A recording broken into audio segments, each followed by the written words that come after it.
இருக்க வேண்டும் அல்லது இருக்கக்கூடாது என்ற பிரபலமான மேற்கோள் எதிலிருந்து வருகிறது?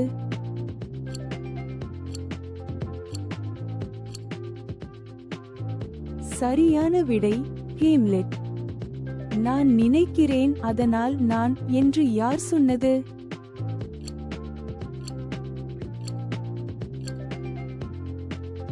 சரியான விடை ரெனே டேகார்ச்.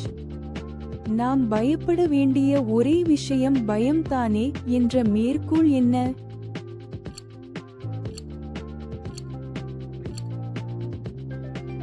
சரியான விடை பிராங்க்ளின் டி. ரூஸ்வெல்ட்டின் தொடக்க உரை. ஆய்வு செய்யப்படாத வாழ்க்கை வாழ தகுதியற்றது என்று யார் சொன்னது?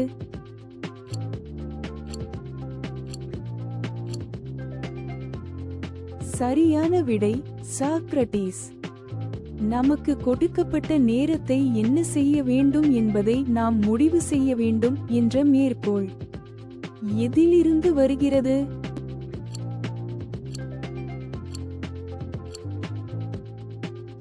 சரியான விடை ஜே.ஆர்.ஆர். டோல்கீனின் தி ஃபெல்லோஷிப் ஆஃப் தி ரிங். தீமையின் வெற்றிக்கு நல்லவர்கள் ஒன்றும் செய்யாமல் இருப்பது மட்டுமே அவசியம் என்று சொன்னவர் யார்?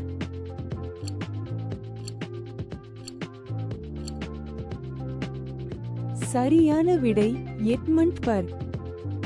உங்களால் முடியும் என்று நம்புங்கள், நீங்கள் பாதியிலேயே இருக்கிறீர்கள் என்ற மேற்கோள் என்ன?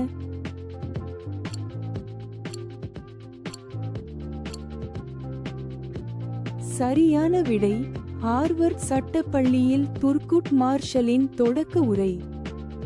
வாழ்வதில் உள்ள மிக பெரும் மகிமை வீழாமல் இருப்பதில் உள்ளது, விழும்போதெல்லாம் எழுவது என்று சொன்னவர் யார்?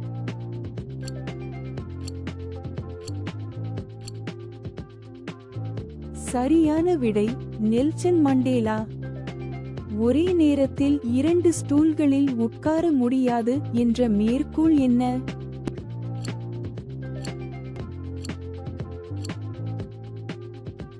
சரியான விடை அரிஸ்டாட்டிலின் நிகோமாசியன் நெறிமுறைகள். ஒரு மனிதனின் இறுதி அளவுகோல் அவன் வசதியான தருணங்களில் எங்கு நிற்கிறான் என்பதல்ல, சவாலான நேரங்களில் அவன் எங்கே நிற்கிறான் என்பதே என்று கூறியவர் யார்?